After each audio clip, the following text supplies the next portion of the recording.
Bueno, vamos a dar continuidad a las ponencias. Vamos a comenzar ahora con la mesa 6, cuya temática está englobada en economía y producción.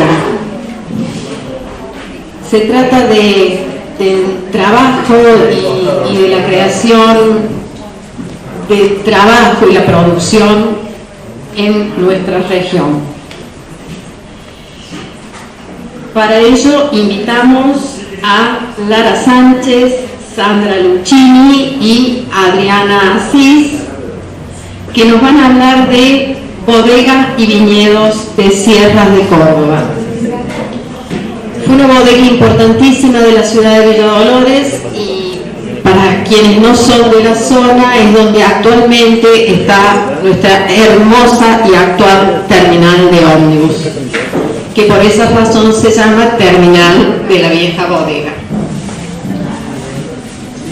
Los gestores de esta bodega, esta gente va a hacer alusión a la producción, a la organización, más allá de ser personas que iniciaron una actividad económica, fueron gestores sociales, muy comprometidos.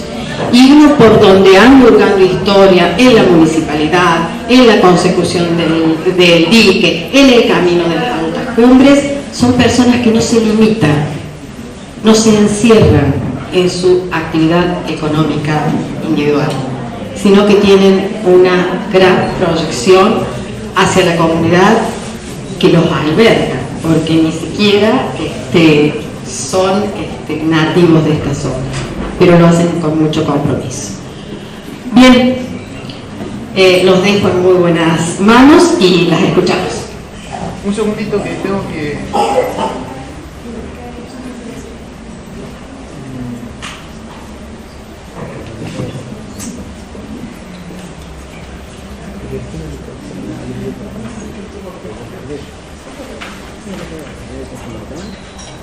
¿Listo? Ahí estoy poniendo el PowerPoint. Bueno, igual primero va a ser sin la presentación.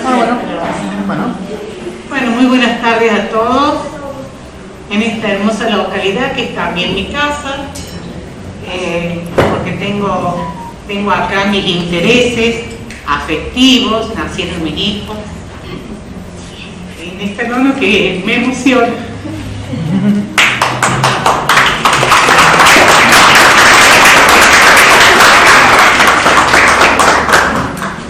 Bueno, tengo muchos amigos también acá, así que un abrazo para todos.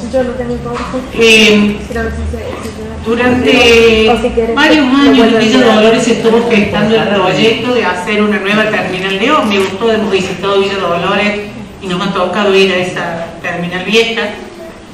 Y la terminal se dispuso a hacer en un predio que había comprado la Municipalidad de Villa Dolores, donde funcionaba bodegas y viñedos Sierras de Córdoba.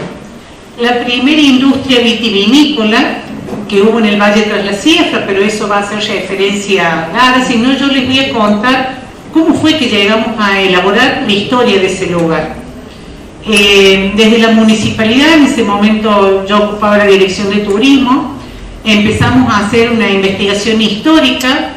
Las primeras páginas de esta historia nos facilitó la Junta Municipal de Historia, pero a partir de ahí nos encontramos con que nadie nos quería dar datos. Lo único que había de ese lugar eran recuerdos muy tristes de la época de la decadencia de esta bodega que había sido tan importante para todo el Valle tras la Sierra. Entonces íbamos a entrevistar a alguien que había estado en la bodega, pues su padre o su abuelo, y nos decía, no quiero hablar. Fue muy duro poder recopilar todos los hechos históricos a los que después nosotros arribamos y que va a hablar Lara, y nos encontramos con una realidad que el 21 de abril del año 2024, se inaugura la terminal de ómnibus con una política de Estado, si se quiere, de rescatar el valor histórico que tenía el lugar y recuperar lo que eran las cavas de la vieja bodega. Entonces ustedes van y van a ver en la planta alta un lugar moderno, funcional, hermoso, y de repente bajan por esas escaleras donde nosotros decimos van al túnel del tiempo y encuentran prácticamente como eran las cavas de bodegas y viñedos Sierras de Córdoba, con la totalidad de sus lugares que albergaban aproximadamente 1,5 millones de litros anuales de vino entre las distintas variedades. Ahí hemos recreado con las chicas y con el apoyo de entonces del intendente Gloria Pérez, que estaba en ese momento, una especie de salas que eran cavas que se han abierto, donde pueden ustedes observar lo que son etiquetas de la época, de los vinos que se producían, donde hay también un video de todo lo que hemos ido encontrando a lo largo del camino. Y a partir de ese momento del día de la inauguración, como de repente si fuera una gran primavera, aunque era otoño, llegaba gente que nos quería dar datos, nos quería dar. Mi papá fue, mi abuelo, mi tío, mi primo, yo tengo fotos. Y empezó que no nos dábamos abasto para hacer entrevistas de la cantidad de gente que se acercó, de aquellos mismos que nos habían dicho que no querían decirnos nada, porque sentían mucho dolor. Fue tal la alegría de ver que el lugar se había recuperado, que encontramos esa sensibilidad en la gente que había trabajado principalmente en la última etapa de la bodega y que nos dieron los primeros lineamientos que a nosotros nos sirvieron para escribir esta historia. Entonces para todo Villa Dolores y para todo el Valle Tras la Sierra fue realmente un hecho trascendente poder escribir una historia, si se quiere, un tanto contemporánea también, ¿no? Porque la bodega funcionó hasta la década del 90. Y yo siempre cuento como anécdota que en otra etapa de mi paso como funcionario por Villa Dolores, la bodega nos daba vinos cuando íbamos a promocionar Tras la Sierra a Bariloche, a Buenos Aires, a Rosario. Llevábamos los vinos de esa bodega para promocionar la producción industrial de nuestro valle. Entonces recuperar eso para el valor turístico también que tiene un lugar así, donde ustedes bajan y van a encontrar una vinoteca donde hay vinos de la zona en este momento, y van a ver otra sala donde van a ver botellitas de vino que se comercializaban en aquella época, y a la vez las bodegas de hoy del Valle Tras la Sierra han producido, la verdad, un conjunto de emociones que agradecemos la invitación a todos los organizadores que nos permitan estar acá, y sobre todo para decirles a todos ustedes que la historia se escribe todos los días. Que si tan solo nosotros hoy hiciéramos entrevista a todos nuestros abuelos, nuestros viejitos y la gente que queda, che, contame, grabamos, desgrabamos y empezamos a encontrar una riqueza muy grande que después no sabemos si la vamos a tener. Entonces, una invitación a que si hemos podido hacer esto, cualquiera puede hacer, cualquiera puede recopilar una historia, tan solo aprovechando la sabiduría de toda la gente mayor que todavía está entre nosotros. Muchísimas gracias de todo corazón por esta invitación, y los voy a dejar acá con Sandra y con Lara.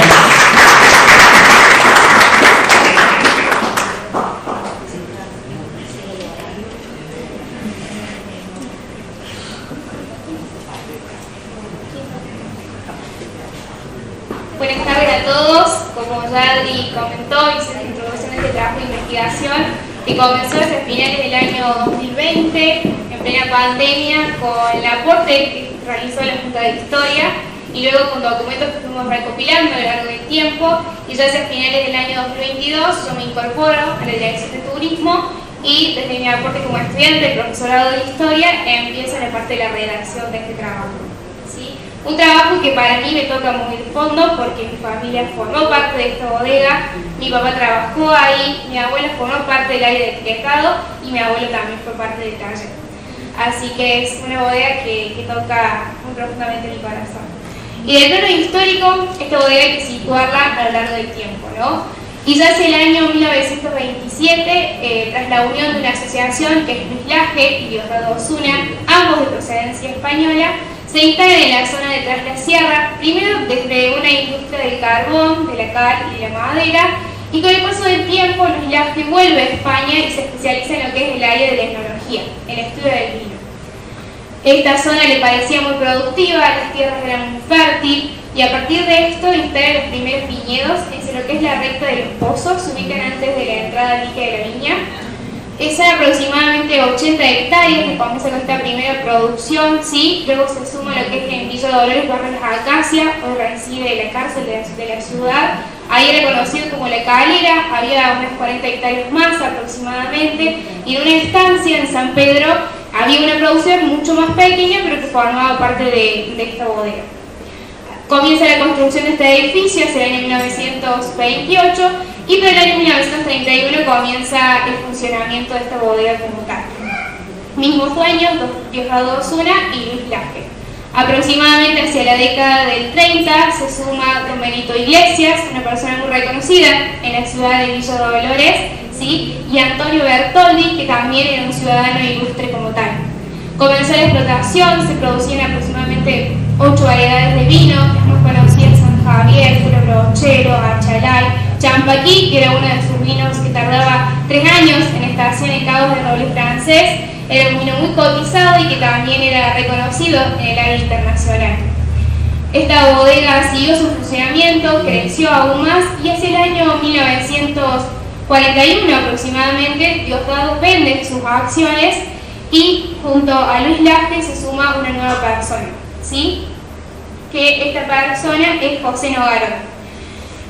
Él muere en el año 1952, lastimosamente, y hasta el año 1997 aproximadamente queda en manos de una empresa, Dexter de Buenos Aires, y luego es comprado por los hermanos Llanes, hermanos de procedencia mendocina. 3 eran Fernando, Pedro y Miguel. Ya tenían un conocimiento de vinos, ya tenían una bodega, así que no les pareció difícil esta nueva tarea y misión de una industria que ya estaba instalada en el Valle de Tras la Sierra y que era muy pujante para este entonces.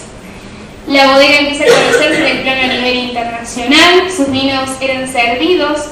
Hay una anécdota que nosotros tenemos en el trabajo de investigación que dice que una persona se sienta en Nueva York, si no me equivoco, y pide un vino de Argentina, un vino muy reconocido.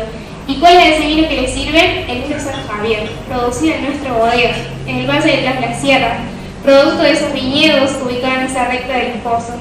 Entonces, qué mayor orgullo que nuestro valle sea reconocido en ese plano, ¿no? Como decía Adri, ellos también ante visitas de turista ofrecían un paquete, por así decirlo, junto a una empresa de quienes somos de allá, sabemos las alfajores de Doña Tule, si la conocen, ofrecía por ejemplo como media docena de esos alfajores junto a un vino San Javier, un Champaquí, y era ofrecido ante el público y el turista, era muy atractivo, nos servía para quienes nos visitaban y hacían conocer a la región. Claro, era una cajita grande así, la tenemos en el paseo, así que quieren ir a conocerlo, está ahí, forma parte de nuestro paseo histórico. Esta bodega sigue y hacia el año muere, en ese entonces familia Yáñez, muere Pedro y la queda en manos de sus hijas. Sus hijas siguen con esta bodega, una de ellas vende sus acciones y entran 3 personas más. El resto se hace cargo de sus maridos. Entra en una época de decadencia, la bodega ya no solo se podía respaldar para realizar esa cantidad de vinos con los viñedos que ya tenía, sino que traía vinos desde otro lado como para completar ese faltante que tenía y que ya se estaban en decadencia. La producción, por supuesto, bajó y la calidad también, entonces ya no era un producto que la gente lo quisiese todos los días como antes sí. Con el paso de esta investigación conocimos, como dice Adri, a mucha gente que trabajó en la bodega y nos contó que su sueldo equivalía a 5 pesos en ese entonces y un vino salía 2 pesos. O sea, era una parte importante de su sueldo un vino de esos. Pero los días jueves ellos tenían un descuento. Así que ustedes se imaginarán si aprovechaban o no el descuento. Más que importante ese día jueves. Esto también permitía de alguna manera que el consumo dentro de la ciudad. Como dije, entra en un periodo de decadencia y hacia finales del año 1995 cierra sus puertas, queda Así, de un día para otro se les notifican a empleados que la bodega ha cerrado sus puertas. Más de 90 empleados en planta permanente quedan sin trabajo, y durante la época de verano, que era una gran fuente de trabajo, también se finalizaba ese trabajo para ellos, y muchas familias quedaban en una parte económica muy difícil para ese entonces. La bodega queda en manos del banco, en ese entonces Banco Social, que residía en la ciudad, y es rematada. En ese remate del año 1995, el plano original de la bodega fue encontrado a orillas del canal que va por el costado hoy actualmente de la terminal. Una señora transitando por ahí lo recoge y lo guarda. Cuando comenzamos con Adri y con Sandra esta búsqueda de información, la señora se los hace llegar. Adri como diciendo, bueno, acá tienen un archivo muy importante que lo guardé todos estos años, no sé si a ustedes les sirve, y por supuesto que nos sirve.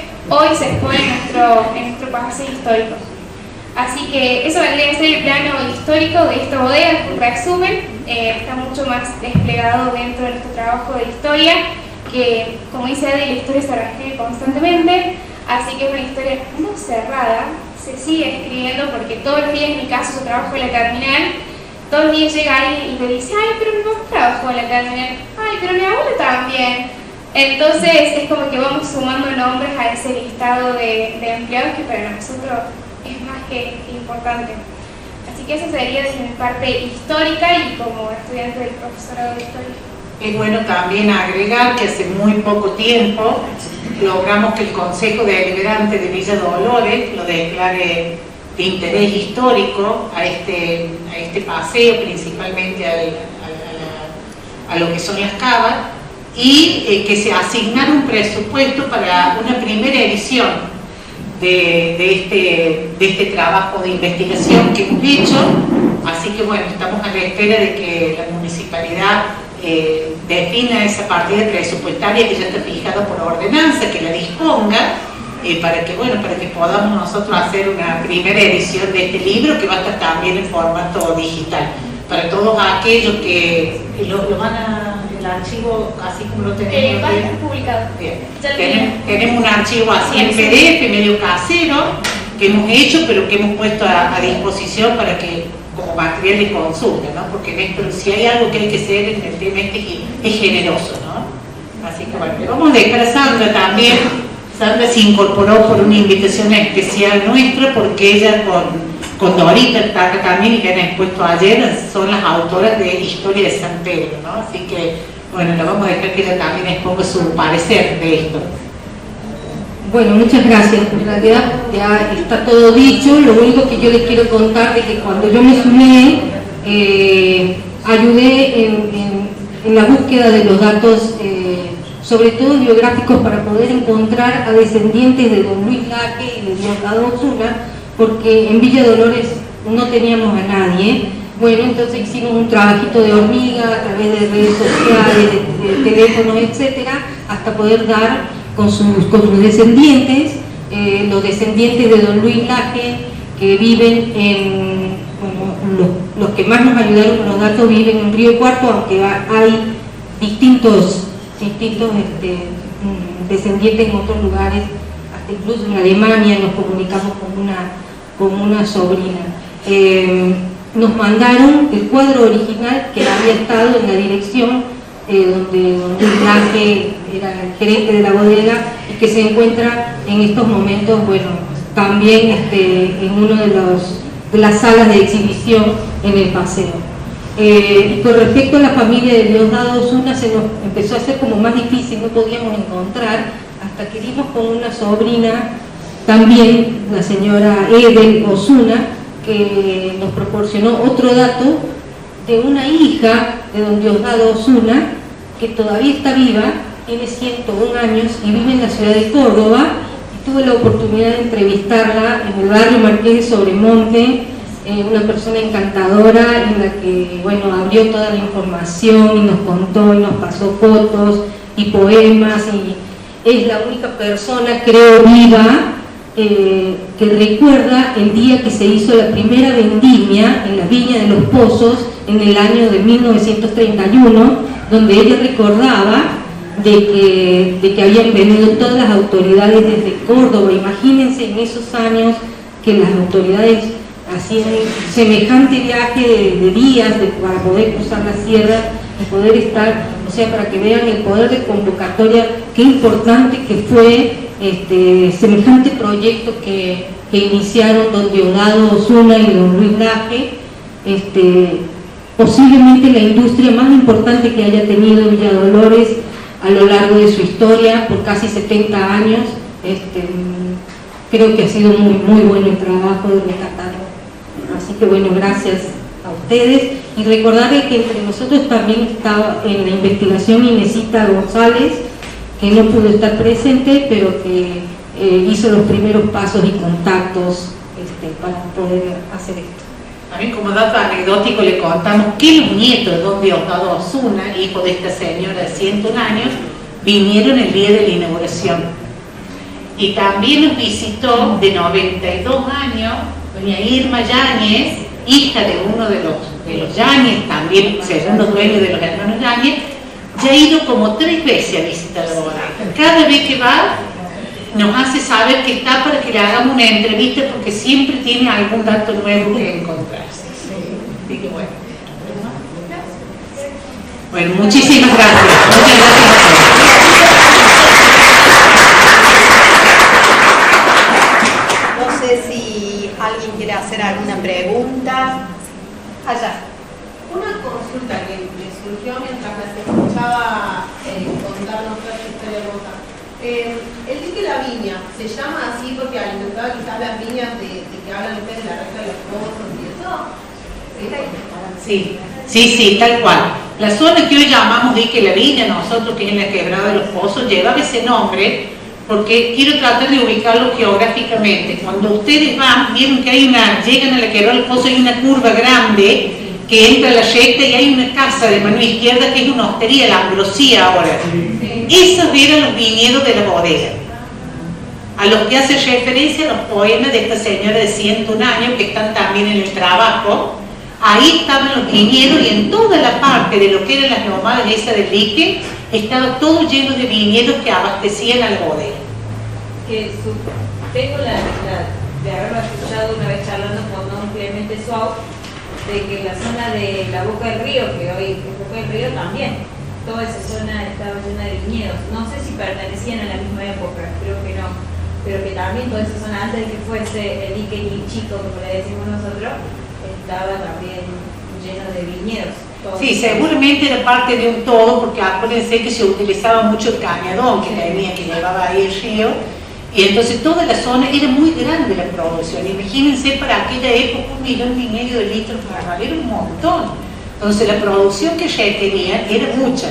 En la primera época el 100% de la producción salía de todos esos viñedos de la zona. Ya cuando entran los Yáñez ya traían de Mendoza, ¿no? Entonces había otro tipo de vino que elaboraban y traían también producción de Mendoza. Pero bueno, la riqueza, y eso creo que nuestra tierra realmente, las actitudes de nuestro suelo es muy rico, porque hoy en día tenemos, por ejemplo, los olivares, que dan espectacular producción con unos aceites de oliva que son reconocidos en el mundo, y tenemos todas estas bodegas que forman parte de los caminos del vino de la provincia de Córdoba, que si bien el 100% de la producción no son de la zona, gran parte de la producción de los vinos que se elaboran ahora en estas bodegas sí son de nuestro suelo. Entonces realmente debe haber sido un suelo con muchas cualidades para esa producción. Perdón, me permito hacer un pequeño aporte con respecto a lo del dique que preguntaba vos, de que justamente Luis Laje y Diosdado Osuna formaron parte de una, no recuerdo hoy el nombre, quizás la profe, Comisión Prodique, porque ellos vieron que se iban agregando, iban necesitando mucha más agua para los nuevos viñedos que ellos habían comprado en la parte de San Pedro y de los Callejones, donde el agua no les alcanzaba para proveerse. Entonces ellos personalmente eran como empresarios fuertes de la región, tenían un peso importante, viajaron con esa comisión en varias ocasiones a hablar con gobernadores y ministros pidiendo ese dique, y que gracias a Dios dio la luz y que hoy nos provee de agua para todos. Mi consulta era que, sabemos los que vivimos en Villa Dolores, sabemos que cerca de la bodega tenemos hay edificios abandonados que yo de oído, de chica he escuchado que también funcionaban una aceitera y demás.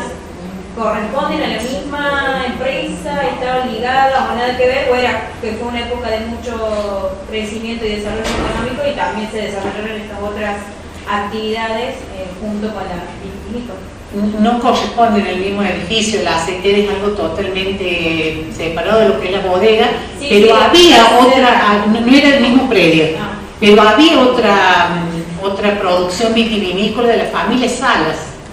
Era una producción en mucho menor escala, mucho más nuevo que Bodega y Viñedo Sierra de Córdoba, pero había por ahí por la zona otra bodega de la familia Salas. Sí, dos cosas. Una, yo tengo entendido que el dique se llama gracias al Cerro La Viña, que vos apenas cruzás el paredón, es el Cerro La Viña. Probablemente el Cerro La Viña. Por la viña, exacto. Pero hay registros de viña en el época colonial, incluso, por lo menos reconozco el nodo, y tengo entendido que el plan de hidroeléctrica se llama La Viña o el Cerro, y nosotros decimos La Viña todo, y que el embalse, pero el más todo como dique La Viña. Y creo que era por el Cerro. Ahí el Cerro seguramente se queda La Viña. Seguramente. Terciarizado. Y por último, una consulta, tal vez, no sé si lo abordan en su trabajo, pero ¿por qué se redujo tanto la actividad vitivinícola en la sierra, sabiendo que hay tantas producciones en algún tiempo?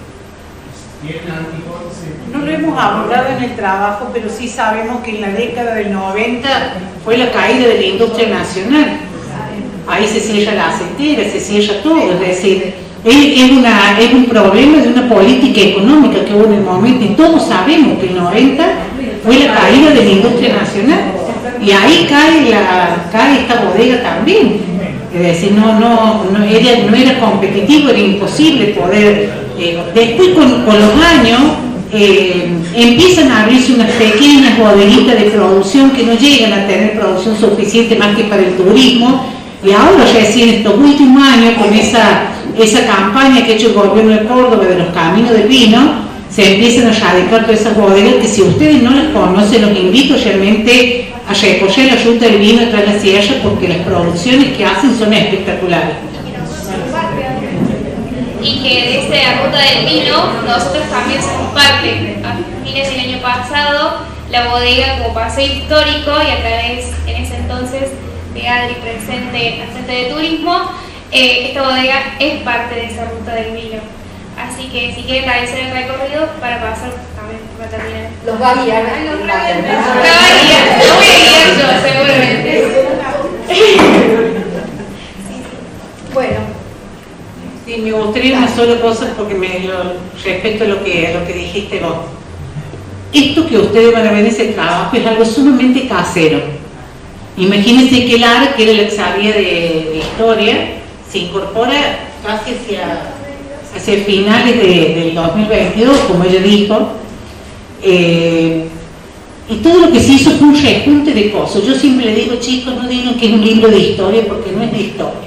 Es un trabajo de investigación, un rejunte de cosas que el año pasado terminamos de juntar con todo lo que nos decía la gente. Grabábamos, desgrabábamos. La Sandra es muy buena para desgrabar.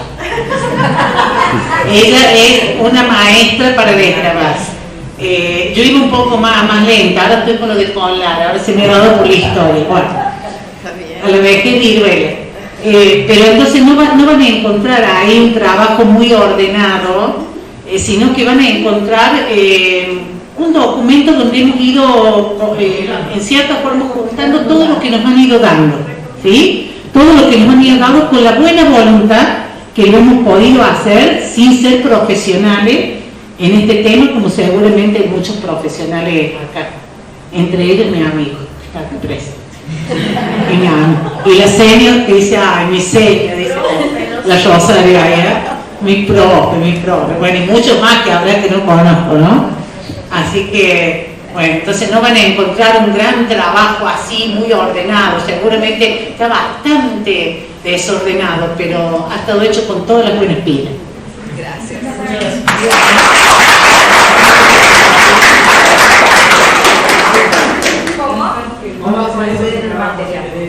¿Cómo le accede a PDF? Todavía no lo tenemos para enviar porque como forma parte en este momento del Consejo Deliberante es propiedad de ellos y va a salir pronto la publicación en formato de libro. Una vez que ya salga el libro, lo vamos a compartir para que lo puedan descargar en sus celos, en sus compus, y que también se trabaje dentro de las instituciones educativas, que es lo que estamos buscando como parte de la historia transglacial. Si no en la bodega, cuando vas a la red. O si no en la bodega para hacer una visita. No, de todas maneras, no. Si alguien quiere el PDF, no sé, el Instituto Carena es el que podría... Tenemos el resumen, ese para que lo tengan, no hay problema. Y va a ser publicado al final de la jornada, como todos los otros trabajos. Hay un resumen de más o menos 24 hojas, con la historia de la bodega y algunas fotografías.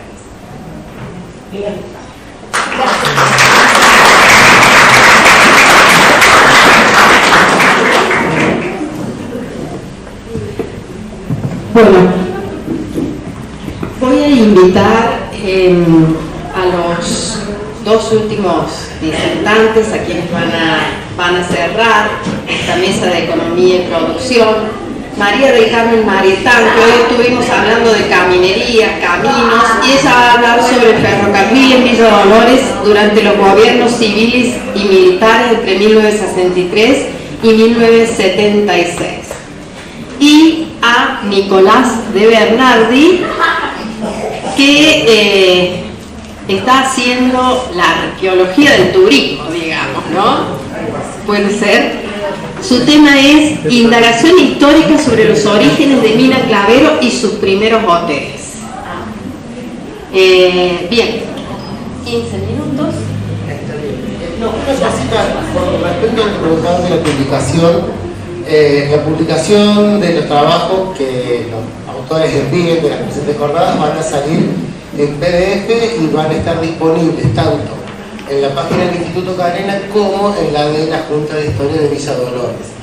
Pero además, sobre la mesa hay una hojita con un código QR donde se pueden descargar la publicación de las jornadas anteriores. Así que para quien le interese, eso está a disposición. Y de los trabajos de investigación del Seminario de Historia Regional, que es una materia que estaba ahí en el Instituto Cadena y que ahí está también a disposición como un aporte a lo que es la historia de esta zona. María Carmen, por favor. Buenas tardes a todos, gracias por escucharme y sobre todo a los miembros de la Junta de Historia que me soportan otra vez, porque ya vi una disertación sobre el ferrocarril en Villa Dolores durante las dos primeras presidencias justicialistas. El año pasado hablé tanto en Río Cuarto como en otros lados que he sido invitada sobre el ferrocarril durante la presidencia del doctor Frondizi. Y en la actualidad estoy presentando lo que serían, sí, los gobiernos civiles y militares desde el año 1963 a 1976. Si bien es un ferrocarril que tiene su centro, su estación en Villa Dolores, trato de mirar a todos y mirar a su vez a PowerPoint, pero todo no se puede, ¿no? Bien, yo quiero que nadie se sienta excluido. ¿Por qué? Porque el ferrocarril tiene su influencia que va más allá de Villa Dolores. Convoca a los productores y a los pasajeros de todo el oeste cordobés. Entonces, quiero que todos se sientan parte de este tema. En realidad, desde el punto de vista académico, se debiera titular racionalización, reestructuración del ramal. ¿Qué significa? Que había una necesidad de disminuir por parte del gobierno nacional la cantidad de empleados. Eso significa racionalizar. Y reestructurar es levantar aquellos ramales que no eran económicamente convenientes. Fíjense ustedes de cómo ha cambiado la situación. De ser el ferrocarril que en 1905 le va a dar todo ese auge a Villa Dolores al punto de transformarlo en ciudad en 1918, ahora se ve un profundo déficit. Y sería interesantísimo analizar a qué se debe. Más o menos un poco lo he anticipado, ¿no? La gran cantidad de empleados y la falta de funcionamiento o de rentabilidad de algunos ramales. Sintéticamente, si queremos saber el por qué, es que el modelo de producción económica o el modelo acumulativo del capitalismo en este tiempo cambió. De ser una Argentina agroexportadora, comienza desde finales de la segunda presidencia de Juan Domingo Perón a intentar sustituir las industrias que se habían importado. Y eso tiene un costo. ¿Por qué? Porque ya la producción agrícola no va a llegar fundamentalmente al puerto de Buenos Aires, como lo hace el ferrocarril, sino que ahora las materias primas se van a distribuir hacia las distintas fábricas. Pocas o mucho, no interesa. Lo importante es que el modelo acumulativo cambia. Y como los 15 minutos pasan rapidísimos, a mí me pareció muy interesante leerles unos 4 renglones nada más que publica un texto, o mejor dicho, un editorial del diario Democracia, un diario muy humilde que tenemos en Villa Dolores, si lo comparamos con los principios, La Voz del Interior o los de Buenos Aires, es muy humilde, pero actúa en el 1970 en pleno gobierno militar, y a eso les quiero llamar la atención, ¿no? Que uno puede demandar sus derechos si lo hace con educación y frente a las autoridades que corresponden. El diario dice lo siguiente: las autoridades del ferrocarril han demostrado poca preocupación para retener los cargadores que se han alejado de esa vía de transporte. Pero los usuarios, es decir, los villadolorenses, ¿han hecho algo para lograr más bajos precios en el transporte? ¿Han realizado gestiones ante sus autoridades planteando el problema? Solamente los ladrilleros han garantizado un importante cargamento, pero en ningún momento las autoridades del ferrocarril habrían dado respuesta alguna, lo que dice del poco interés por este ramal. El comité formado, si bien no ha recibido el apoyo que era de esperarse, debe hacer los trámites necesarios con la urgencia que el problema exige. Deben asesorarse convenientemente y llegar, si es posible, ante las autoridades nacionales.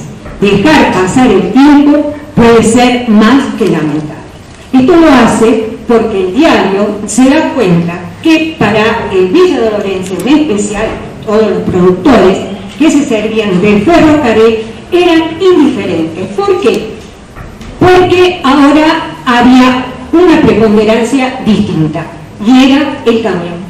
El camión que va a sustituir, va a hacer lo que el ferrocarril no puede hacer. Y rescato de La Voz del Interior, otros 4 renglones para no aburrirlo tanto, del 18 de enero de 1976, a poco tiempo del golpe de Estado. Y este comunicado lo saca el propio movimiento ferroviario peronista en Buenos Aires. Y La Voz del Interior se hace eco de él. Y yo digo, ¿a confesión de parte, no hace falta relevamiento de pruebas. Fíjense lo que dice el movimiento ferroviario peronista. La administración de ferrocarriles, tendría que agregar, ha sido caracterizada por su impermeable pasividad.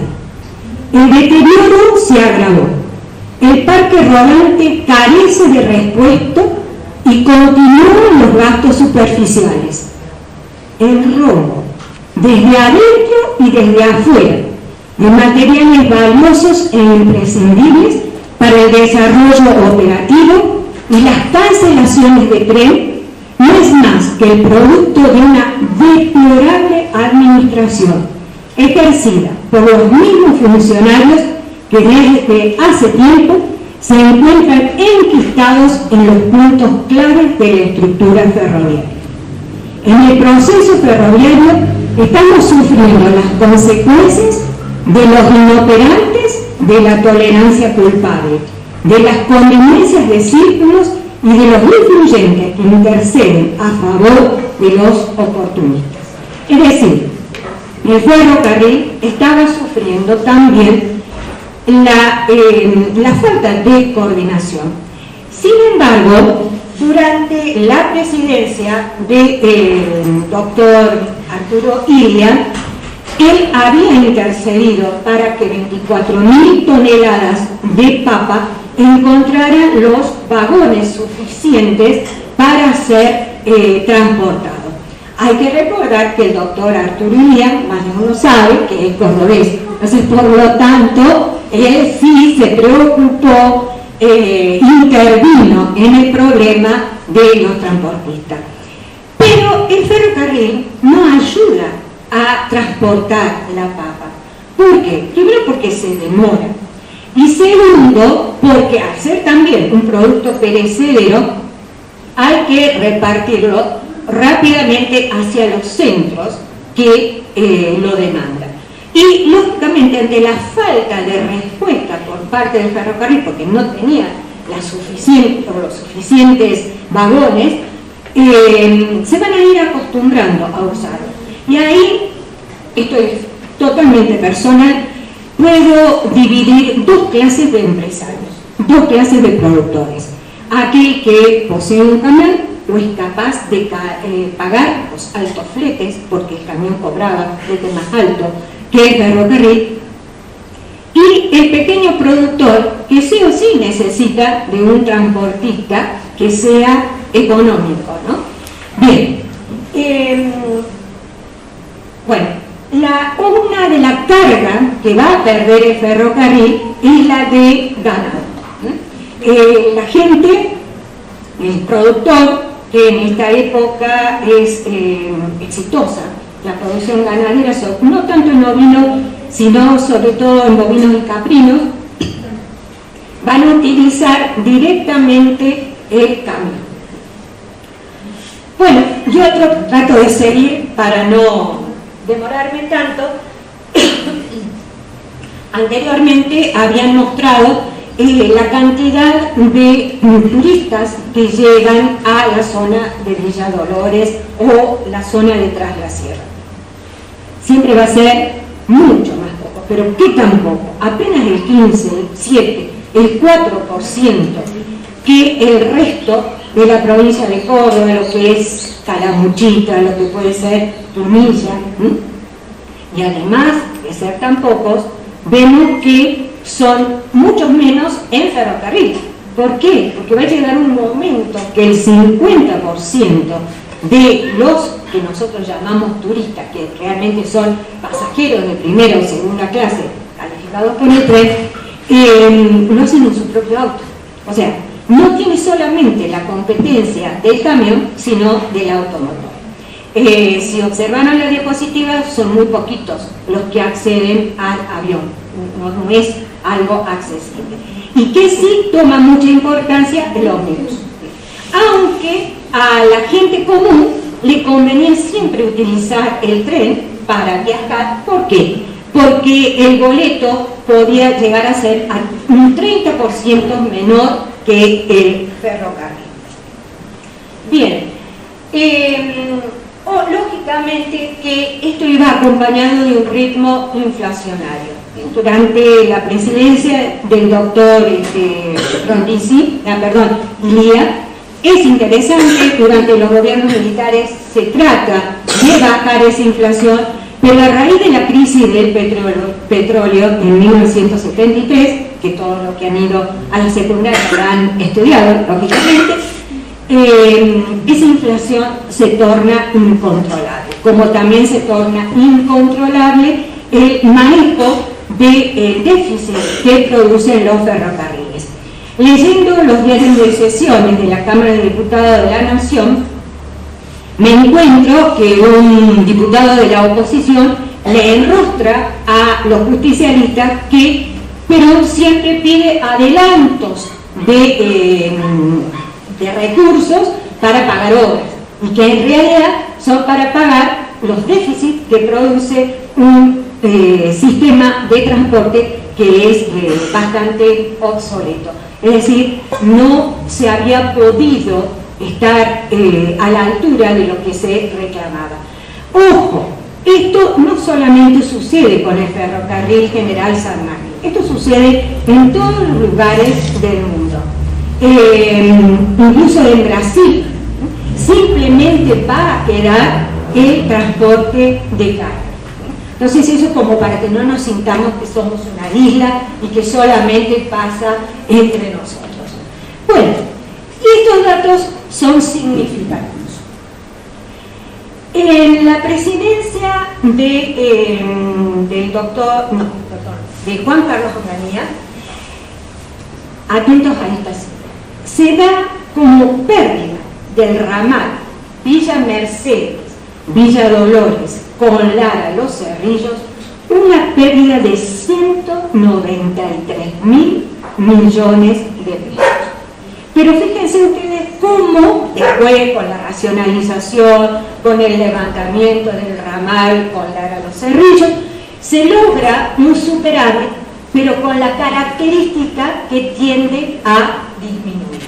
Luego, adelantándome un poquito a otras investigaciones que hice, ese superávit aumenta, pero es un poco, no es lo suficiente. Por eso en algunos libros van a encontrar la expresión baja rentabilidad. El ramal es de baja rentabilidad. ¿Qué le queda de esperanza al Villa Dolorense o a toda la gente de Tras la Sierra? Es la construcción del camino que nosotros ahora le llamamos el camino de las altas cumbres, pero que en la década del 70, cuando los gobiernos militares lo impulsan, es el camino que iba a unir Córdoba con Mendoza. Y obviamente la salida iba a ser hacia el litoral, el puerto de Rosario, y Villa Dolores o Tras la Sierra quedaba justo en el medio y se iba a beneficiar. Finalmente lo tenemos. A raíz de la pérdida que yo les había dicho, que se da a un principio de 193.000 millones de pesos, se emprende un estudio y tuve la suerte de encontrar ese mapita que es dedicada en toda la República Argentina, pero yo focalicé solamente en la provincia de Córdoba. En amarillo están marcados lo que era necesario, urgente, levantarlos. ¿Por qué? Porque no eran rentables. Si ustedes observan, el ramal Villa Mercedes a Villa Dolores no está marcado. ¿Por qué? Porque se sabía, y es lindo leerlo a los informes, se sabía que era una tierra promisoria. No sé qué tan promisoria, pero sí se hablaba de las posibilidades que había, a pesar que esa rentabilidad, como les decía, iba cada vez deteriorándose. Y acá está marcando la cantidad de empleados que había. Interesante leer el diario de los Principios en este sentido. Ellos hablan de la gran burocracia que había en los ferrocarriles, y con el sueldo de un funcionario se podía cubrir el de varias gente que pasó a disponibilidad en esos años. Acá en Villa Dolores pasaron 10 a disponibilidad. ¿Qué significaba esto? Que cobraban el sueldo en su casa hasta tanto pudieran incorporarlo, generalmente a otras reparticiones del Estado. Cuando ya se ve que la situación era grave, que era cierta, que no eran solo rumores los del levantamiento del ramal, los rumores podríamos hablar porque se daban, los gremios locales, el gremio de Villa Dolores comienza a preocuparse, quizás un poquito tarde, porque no solamente se pierden empleados, sino también se va a perder el policlínico ferroviario, que atendía alrededor de 800 jubilados. Entonces, bastante, ¿no?, para una ciudad. Y además ni hablar de el dinero que ingresaba a la zona, alrededor de 15 a 20 millones de pesos de aquella época, ¿no? Nada que ver con los valores actuales. ¿Verdad o mentira? De que el ferrocarril, el general San Martín, tenía déficit, tenía una serie de defectos. Y sí, ustedes ven la curva, la cantidad de vagones se compran, ojo, tengo que ser sincera, también se van a, nada más que no lo puedo explicar porque tengo 15 minutos nada más, pero de todas maneras hay una cierta prosperidad en el sentido que baja, ¿no?, la línea de coches a vapor y sí van a subir los coches diésel. Y ahí está el gran problema para la zona, que era gran proveedora de leña, por ejemplo, y a partir de que se incorporan las máquinas diésel, prácticamente no necesitan la leña. Pero sí hubo una reparación histórica que ya comienza durante, no sé, imaginemos 1965, ¿no?, donde se va a establecer un vivero acá en la zona de Villa Dolores para poder reforestar. La reforestación se comienza en todo el país. No quiero nombrarlo al general Perón porque una vez una persona me dijo que faltó decir Perón, pero lo hizo Perón. Desde el punto de vista histórico lo tengo que decir, no soy peronista tampoco, pero soy sincera, no hago una especulación, ¿no?, histórica. Bueno, la gente, los funcionarios del ferrocarril General San Martín en distintas épocas trata de venir a convencer a los productores que debían emplear el ferrocarril. Pero la gente que produce, pónganse ustedes en el lugar de esa gente. No va a estar esperando que se desocupe un vagón, porque se tenía principal atención a lo que es la red que va de Buenos Aires a Mendoza. Un ramal es eso, es algo secundario, que trata de evitar la competencia. El productor necesita aquí y ahora trasladar esa producción. Bueno, y acá también tenemos la movilización por parte de la gente gracias al diario, porque el productor prácticamente se olvidó del ferrocarril. Pero también el ferrocarril sirve en otros aspectos. Por ejemplo, a los estudiantes, a los turistas. Lamentablemente ese turismo solamente era trascendente en época de verano. No era un movimiento que ustedes veían en la estación todos los días del año. No, solamente en época estival. ¿Tienen eco? Sí, los militares durante la época de la UNS en el año 1971, a través del ferrocarril, hubo un tren que los que hemos andado en tren sabemos, el famoso Sierras Grandes, recupera algo que había perdido, la conexión directa entre Villa Dolores y Rosario, porque también durante un gobierno militar se habían suspendido de los 6 viajes que había semanales a 3 y se había eliminado la conexión. Es decir, que era necesario. En la actualidad lo sigue siendo en cuanto a complemento. Yo cuando voy, por ejemplo, a Villa María o voy a Marcos Juárez, yo pregunto, esto es algo personal también, ¿Por qué ellos tienen tren? ¿Por qué nosotros no? ¿Por qué ellos tienen universidad? ¿Por qué nosotros no? Es una pregunta nada. Bueno, y acá también vemos una función social que cumplió el tren, porque esta es una época de profunda sequía, a la cual yo me estoy refiriendo, sequía, helada, es decir, que ni siquiera el tiempo ayudó. Hubo una pequeña recuperación, pero no fue suficiente. Acá el tren, con sus vagones tanques, trató de llevar agua, llevó agua a San Luis, a La Rioja, como antes, en la primera década del siglo XX, lo había llevado a los ríos. Nada más, muchas gracias.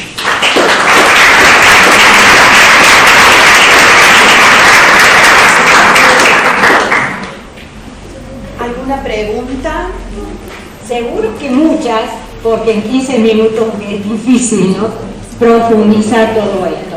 Pero creo que con la publicación digitalizada van a tener tiempo de aclarar cualquier duda o cualquier inquietud que tengan.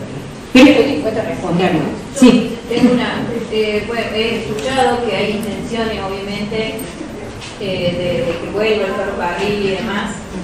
¿Qué función le podríamos dar hoy para que adquiera sentido como en su momento y que no vuelva a caer en decadencia frente a los otros móviles que existen, medios de transporte y demás? Sí, bueno, los que han andado por Europa han visto los ferrocarriles completos de gente, ¿no?, que apenas nos podemos sentar y andamos un centímetro uno al lado del otro. Cuando ya se nacionalizaron los ferrocarriles, se hablaba de que tenían que ser o cumplir una función de fomento. En un país tan grande como el nuestro, donde hay que fijarse o cuidar los intereses de tanta gente que está sufriendo, es medio difícil, ¿no? Por empezar, que se restablezcan. Y segundo, crear conciencia de la utilidad que presta el ferrocarril. Y en tercer lugar, esa complementariedad entre todos los medios de transporte: aviones, embarcaciones, ferrocarriles. Y bueno, la gente no lo ve así, ¿no? Es lamentable. Como dijera el diario Democracia, había que movilizarse. Y en ese momento lo hacen gente que cumplían funciones trascendentes desde el punto de vista económico. Sí, señor. Una pregunta. Usted leyó un párrafo del documento de un sindicato peronista ferroviario. No sé a qué sindicato se refiere, porque veo que los ferrocarriles y los empleados ferroviarios tienen varios sindicatos. Dos principales, ¿no?, que era de la fraternidad, que era fundamental. Este que yo encontré en La Voz del Interior del 18 de enero de 1976, página 14, por ahí, el que ande por alguna hemeroteca, lo puede volver a leer, y dice: movimiento, el que firma, ¿no?, movimiento ferroviario peronista. Yo creo que estarían involucrados los dos sindicatos. Y ahí, cuando lo leí, dije, digamos, a confesión de parte, no hace falta las pruebas. Lo mismo pasaba acá en Villa Dolores. Durante la presidencia de Frondizi, también unos desmanejos con las planchadas, y en vez de dinero ir hacia el ferrocarril, quedaba con el que alquilaba las planchadas. Es decir, esos típicos juegos que a veces, esa corrupción que está tan enquistada muchas veces, también afectó dentro del ferrocarril. Hay algunos historiadores que hablan de los despojos del ferrocarril y del fin de la era ferroviaria. Después, si quieren, les marco bien la página, el día y todo, como para que lo lean. Sí. Tengo tres dudas, disculpe. La primera, ¿usted agarró un periodo o desde 1963 hay viajes en ferrocarril desde Villa Dolores? No. Este trabajo, que lo dividí, si fuera una obra literaria serían sagas, Comencé en 1905, cuando llega el ferrocarril, a 1918. Y luego lo fui dividiendo por etapas, porque cada una de esas etapas tienen particularidades, como esta, ¿no? Que pareciera que no hemos puesto de acuerdo, ¿no? Hablar sobre el compromiso del pueblo o de ciertos sectores del pueblo a defender algo que creían que era importante. ¿Por qué? Porque había llevado mucho progreso, mucho desarrollo, a todo tras la sierra, como les decía. He titulado Villa Dolores, pero les digo que, por ejemplo, Pocho era un gran usuario, ¿sí? Porque era un gran productor granero, nada más que tenía un gran problema con la cuesta de Brochero para llegar hasta la estación de ferrocarril. No hubo tendido nunca acá del ferrocarril, o sea, era Villa Dolores y del otro lado...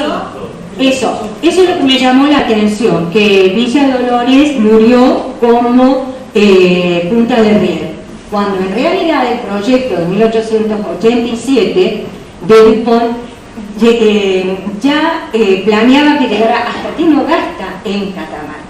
Pero siempre por razones de crisis económica, la mayor de 1890, el ferrocarril quedó truncado en la toma y después el Estado se hace cargo. ¿Pero con qué finalidad? Venderlo. Porque siempre hay que tener en cuenta, como decía yo en una escuela, no somos un país chiquito, nosotros no somos Italia, no somos España, no somos Uruguay, es un país inmenso. Pónganse a ver el mapa y me imagino que poder satisfacer las necesidades de todos es muy costoso. Y hay un problema con la burocracia, ¿no? que gana de más y los soldados rasos ganan muy poco. Sí. Una pregunta y por ahí dos datos, uno se me tuvo que preguntar, que voy a agregar.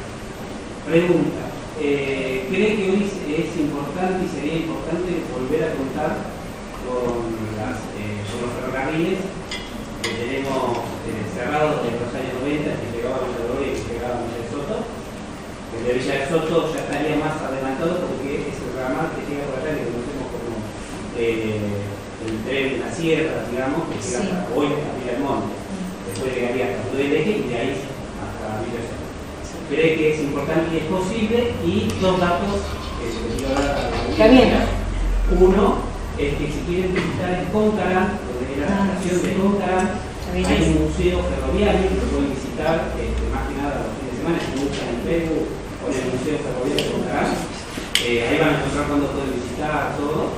Es un ex ferroviario que se hizo cargo hace más o menos 2 años de la estación y la ha puesto en valor, y parece que ahí pasase el dinero. Y el otro dato que con este puede servir, no era el término, lo sabe con más exactitud, el cura Brochero, que era muy propulsor de cosas acá en la sierra, empieza en 1903 y va haciendo varios reclamos y logra poner un pedido que era que es una extensión desde Villa de Soto hasta Villa Dolores. Logra poner dentro de ese pedido, salió una ley del 17 de octubre de 1905 que autoriza al Poder Ejecutivo a empezar todos los trámites para hacer diferentes tendidos, como uno fue el de Villa Dolores, y en esa ley, la 4872, se determina de que empiecen todas las tratativas para hacer el ramal, que nunca se terminó y nunca se hizo, pero que tenía jugado hasta el presupuesto, de qué forma se iba a hacer, que nosotros los que estamos con este tema decimos que es uno de los pocos o el único sueño no cumplido entre la Sierra del Brochero, que es algo que por ley tenía que estar y que mucha gente desconoce que ya estaba, o sea que ya está como aprobado y todo, pero nunca se hizo. De hecho, mi otra pregunta era el patrimonio que había quedado como en Villa Dolores, si había alguna estación, algún museo, alguna cosa como, o el tendido de algo de vías. Sí. Mira, con respecto a la pregunta, vamos por orden, ¿no? Yo como persona dedicada a la historia, no puedo decirte mi opinión. Pero voy a tomar la del doctor Roca Tagliata, que ha estudiado cómo deben ser en la actualidad los ferrocarriles.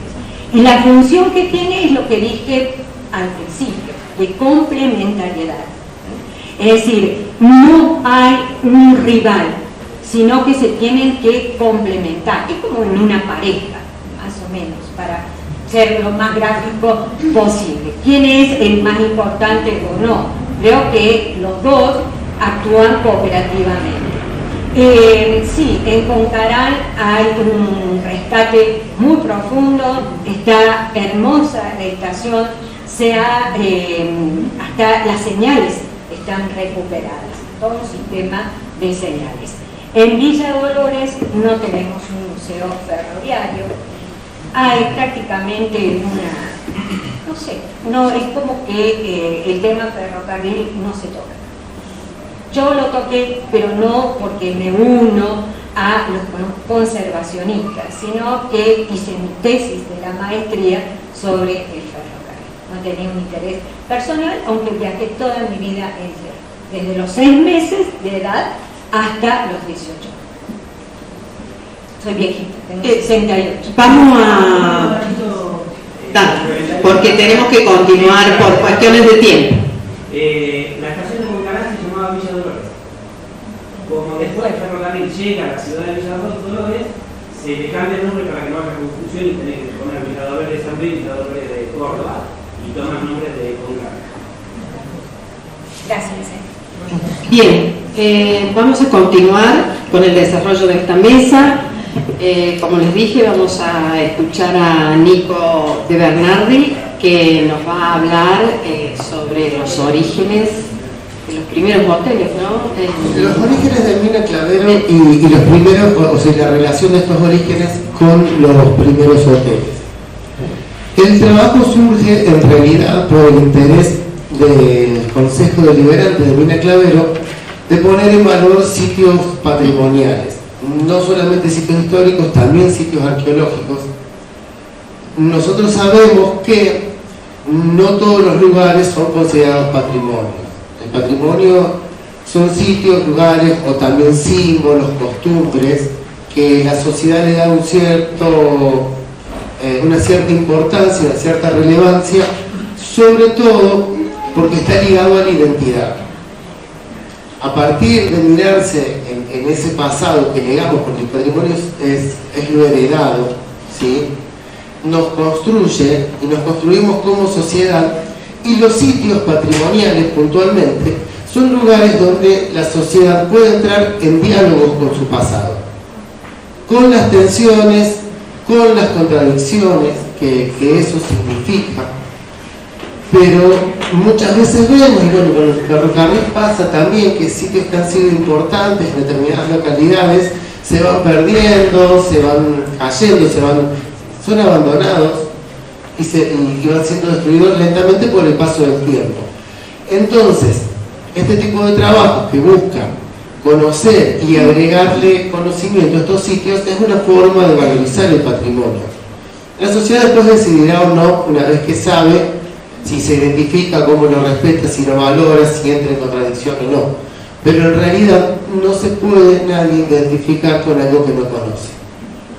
Entonces, el primer paso para poner en relevancia y en función social el patrimonio es investigarlo. Como dije, el Consejo Deliberante de Mina Clavero estaba interesado en esto, es un proyecto más amplio donde incluye sitios arqueológicos y sitios históricos, incluso también lo que es el patrimonio natural, y yo me ocupé puntualmente del tema de los hoteles porque están íntimamente ligados al crecimiento de Mina Clavero al momento de ser municipalizado, o al menos a crecer lo suficiente como para convertirse en municipio en 1928. Y no es casual, además, que los primeros intendentes de Mina Clavero, Uriel y Vila, hayan sido empresarios hoteleros también. Entonces, bueno, ahí empezamos a indagar un poco. Por supuesto, siempre buscamos los orígenes de los orígenes, entonces arrancamos por la cuestión indígena, ¿no es cierto? Vemos que hay un pasado muy interesante, vemos las distintas actuaciones cazadoras-recolectoras en la zona de Mina Clavero, tanto de San Quintín como en Gaviera, y rastros arqueológicos de las puntas de proyectiles son características. Vemos también claramente el periodo del alfarero, lo que se le llamó comechingones, aunque con la llegada de la conquista sabemos también que gran parte de la población indígena de todo el valle, aproximadamente entre Panaolma y Ámbul, inclusive Altautina, ¿no es cierto?, contra el otro lado de las sierras de Pocho hasta posiblemente Luyaba, van a ser concentradas acá, precisamente en lo que va a ser el pueblo indio de Nono. Entonces, si bien muy posiblemente quedaron familias viviendo en la zona que hoy es Mina Clavero, no han sido tantas, esas pasaron a ser estancias de los conquistadores, una parte pasó a ser parte de la estancia jesuítica de Altagracia también, y los testimonios que encontramos, ¿no es cierto?, hasta el periodo colonial, ¿sí? son tierras no productivas, montuosas. Incluso hay un documento de 1751 que no lo quiero tener y no lo encuentro por acá, pero que dice que está son tierras de monte muy poco productivas y llenas de leones y de tigres, con lo cual posiblemente la población haya sido poca. Pero por otro lado también sabemos que más o menos por ese momento, por mediados del 18, la población rural, no solo de la provincia, sino de todo el Tucumán, comienza a crecer, se comienza a recuperar a principios del 18, y ya a partir de la segunda mitad del siglo XVIII comienzan a aparecer los primeros parajes aquí en el valle. De ese tiempo es la primera mención del río Mina Clavero con ese nombre, que sería la primera referencia geográfica del lugar.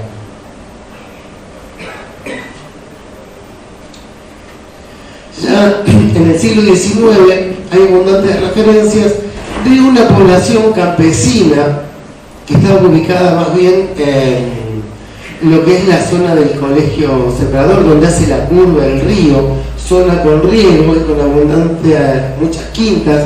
Era un momento de producción campesina, en general los lotes estaban en manos de las familias que las trabajaban colectivamente, o sea, mejor dicho, familiarmente.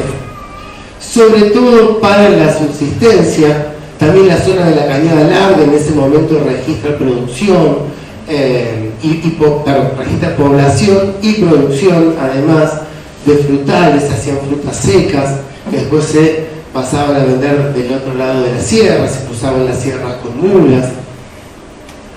Y ya a finales del siglo XIX comienzan las primeras referencias turísticas, ligadas sobre todo a algunas familias de la oligarquía de Córdoba que hacia 1890 mencionan a Mina Clavero como un lugar de veraneo, y también estudiantes de la Universidad de Córdoba que venían a pasar sus vacaciones acá también y acampaban en la zona de Mina Clavero. No hay registro de hoteles y es posible que estas familias hayan construido sus propias casas en un principio. La única referencia a estos primeros hoteles comienza hacia 1890 con la familia Merlo, que es conocida, la anécdota es referida por Jorge Guerrero, pero claro, aclarar que este trabajo tiene una base de historia oral muy importante.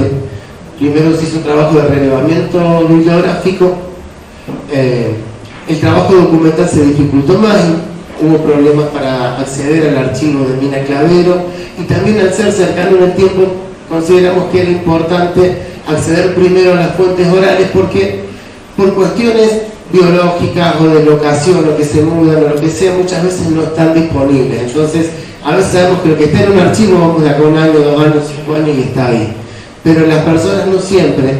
Entonces apuramos ese trámite, por decir de alguna manera. Entonces gran parte del trabajo se hace sobre fuentes orales. Uno de los informantes más importantes fue Jorge Guerrero, nacido en 1930. Él va a vivir a los 6 años, comienza a ir a Mina Clavero y tiene recuerdos desde ese momento, con lo cual estamos bastante cerquita. Después los hermanos Pedernera, nietos de Nicomedes Pedernera, que fue quien se ufanó de dar alojamiento al primer porteño en Mina Clavero, tenía una pensión ella. y Ceballos, Oscar y Omar Ceballos también aportaron datos. Ellos trabajaron en los hoteles, en el Hotel Vila. Jorge Guerrero además es sobrino de Daniel Vila, que es dueño de uno de estos primeros hoteles. ¿Qué vemos? Según la anécdota referida por Guerrero, que es donde habíamos dejado, Joaquín B. González, en unas vacaciones donde había llovido mucho, le pide a doña Anastasia de Merlo que por qué no hace una habitación para que se puedan hospedar. Hace una habitación, le va bien, la alquila, hace otra más al año siguiente, después hace 2 o 3 más, y los primeros hoteles que aparecen, el Hotel Romero, que puede ser prácticamente el segundo hotel de Mina Clavero, en realidad van a ser una pieza al lado de la otra. Y en 1915 aparece el primer hotel hecho con un plano por un arquitecto de Buenos Aires, que es el Hotel Fénix. No es casual la fecha.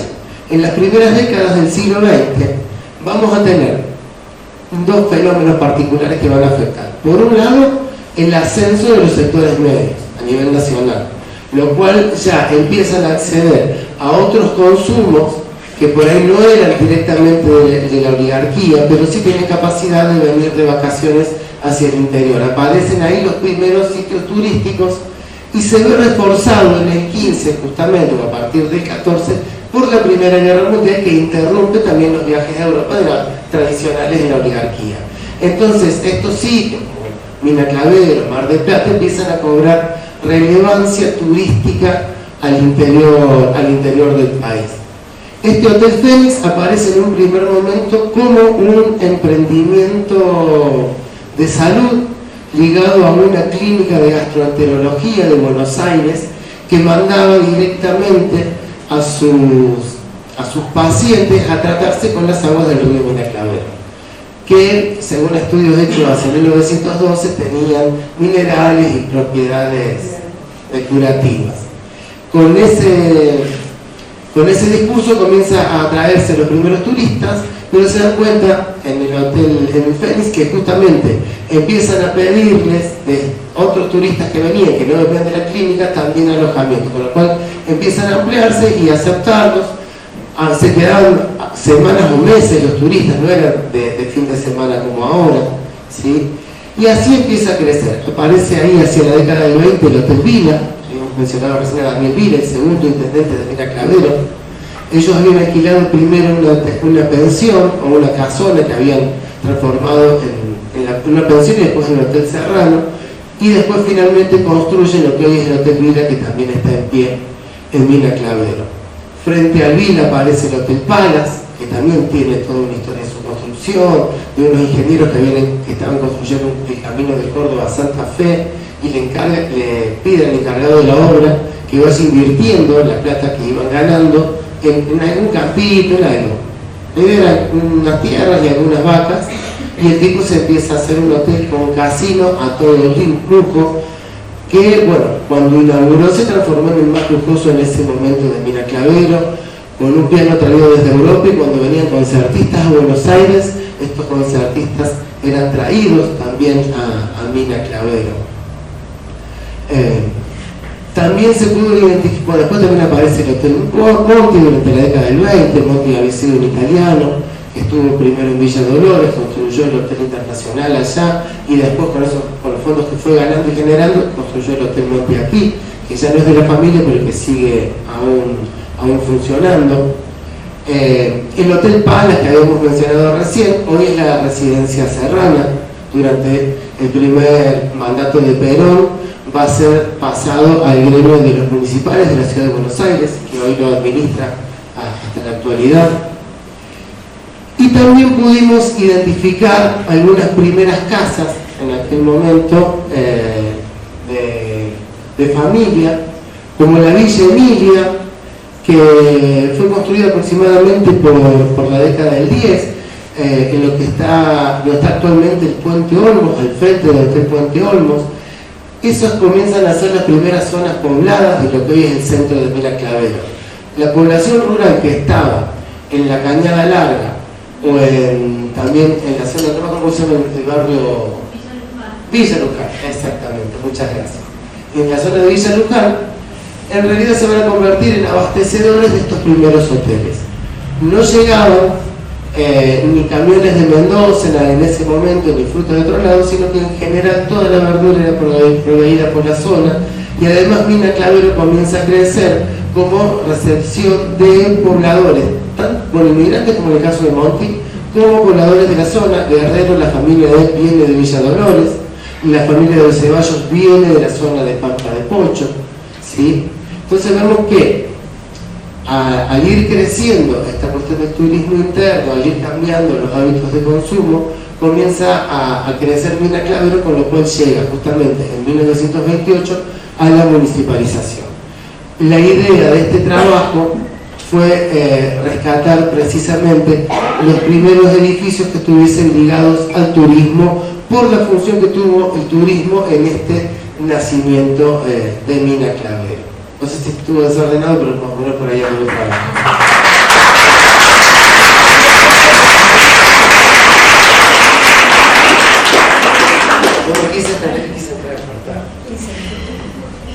Bueno, gente, no sé si hay alguna pregunta.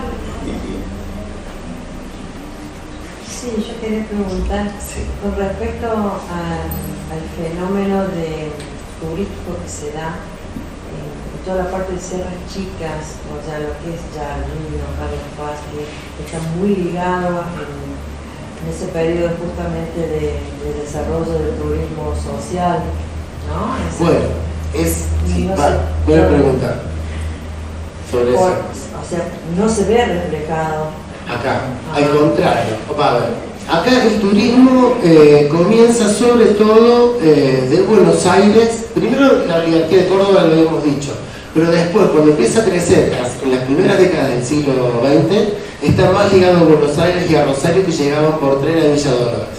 Ahí estaba la empresa Cita, que lo llevaba también a Clavero. Cuando comienza a crecer el turismo de Calamuchita, bueno, tiene que ver con la decadencia de este Hotel Palace, que había sido tan lujoso. No solamente eso, el problema también es que este encargado que se mandó ese hotel por su cuenta sin decir nada, estaba arreglado con un funcionario de Córdoba que estaban en proyecto de hacer una ley de casino. Entonces comienza como hotel y casino. Eso le da el gran auge en esos primeros momentos. Pero con Sabatini, que saca una ley en contra del juego a nivel provincial, empieza a decaer y empieza a crecer en ese momento Calamuchita, el Valle de Calamuchita, y eso aumenta justamente la decadencia de este Hotel Palace. El primer turismo no viene tanto de Córdoba, es más, en realidad, si bien se inaugura el Camino de las Altas Cumbres en 1918, la mayoría de la gente, hasta la década por lo menos del 40-50, sigue llegando, digo hasta esa década porque sigue llegando en tren. Muy pocos autos particulares se van a ver que crucen las altas cumbres, y esto tiene que ver también con esta cuestión de que no es un turismo que venga por pocos días o por una semana o 2 semanas, sino que en general las familias se quedaban los 3 meses de veraneo. Sí. Estamos hablando de todo lo productivo, lo comercial, una recomendación por ahí a todos los colegas de una fuente que por ahí a lo mejor no está tan disponible, pero que sería conveniente, primero por supuesto, vamos a la historia oral antes que por razones biológicas, pero después vos lo dijiste muy bien cuando dijiste total, sabemos que la información en el archivo va a estar, que son los anuarios Kraft, que desde 1897 hasta 1966, año por año, actualizaban el listado, pueblo por pueblo, ciudad por ciudad, de todos los comercios. Nosotros hemos hecho un trabajo que la colección completa de la novia Kraft está en la Biblioteca Nacional Mariano Moreno, que tiene sede en Córdoba, se puede pedir, con tiempo te lo van mandando, vos le pedís pueblo y te mandan el escaneado, son a veces una página, media página, 2 páginas, que es el tamaño del pueblo. Y vos podés ir comparando, nosotros hemos hecho un trabajo extraordinario en varias ciudades, donde comparamos la cantidad de aserraderos, la cantidad de fábricas de muebles, la cantidad entre 1897 y 1966, vos vas viendo la variación de comercio y industria. Es extraordinaria la información, porque la Noble Kraft le pagaba al jefe de estación, o en su defecto, al jefe del correo, que era de Guillermo Kraft, el alemán, o al jefe del correo o al juez de paz, le pagaba unas monedas por actualizarle todos los años el listado de comercio, industria, servicios, maestras, jefe de estación, jefe de... nosotros no podemos sacar el listado completo de jefe de estación de localidades superferroviarias que a lo mejor iba a buscar las planillas de haberes complejo, ¿cierto? Sí. Entonces, eso, siempre la información puede tener un año de atraso, porque por ahí había que ver si el juez de pago, el jefe de estación lo actualizaba bien, o si lo hacía de memoria. Bueno, hay mucho aquí en la construcción de la fuente también, ¿no? Cómo se construye la fuente. Pero sí lo recomiendo porque estamos hablando mucho de lo productivo y lo comercial, y ahí hay una información impresionante. Es año por año de 1997 y 1966. Qué buen dato, y sí. Y acá en Tras la Sierra es una problemática el tema de los archivos. Entonces, a veces tener estos datos y poder acceder es una ayuda grande.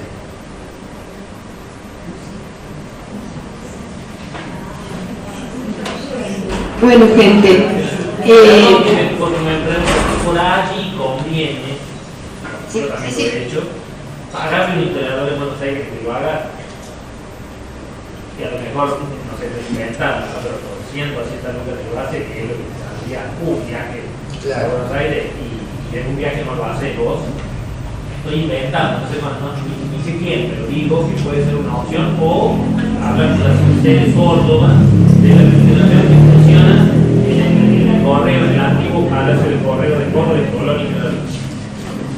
Bien, eso es más accesible, porque muchas veces, y sobre todo en el caso de los docentes, cuando lo sabes, se complica el tema del viaje, el tema de disponer del tiempo, y acá sinceramente el tema de los archivos es una complicación. El archivo de Mina Clavero en ese momento por una cuestión de organización no se podía acceder. Al archivo de Villa Dolores actualmente por una cuestión de organización no se puede acceder, estamos con la Junta intentándolo, y se vuelve difícil ahora el compromiso con ordenar eso. Y después también hubo una epidemia de incendios, que varios archivos se fueron quemando en los pueblos de la zona. Entonces, y los archivos privados ahora no son tan fáciles de acceder, en el sentido de que hasta hace quizás unas décadas atrás, a finales del siglo XX, la gente grande sobre todo tenía una cuestión con la documentación y la guardaba, y nos ha llegado a la Junta de Historia archivos privados de ese tipo que en estos momentos ya no se ven, prácticamente no quedan. Estas personas ya no están, la familia se deshizo, lo regaló, lo donó, ya no tenemos quizás. Entonces muchas veces conseguir material para trabajar es muy difícil, por eso esta cuestión del recurso a la historia oral es una herramienta para nosotros muy valiosa, y además porque la historia oral es una herramienta que en cierta manera democratiza la visión del pasado, sin entrar a confundir historia con memoria, porque la memoria es una creación subjetiva, tiene que ver con lo personal, pero los historiadores tenemos herramientas para trabajar con esa memoria y para transformarla con un contexto y una interpretación en datos históricos, datos fehacientes. Entonces, bueno, acá es más común eso, pero todo esto de archivo que al de cerca nos viene bárbaro. ¿Estamos? Bueno, gente, nos vamos a hacer un breve receso.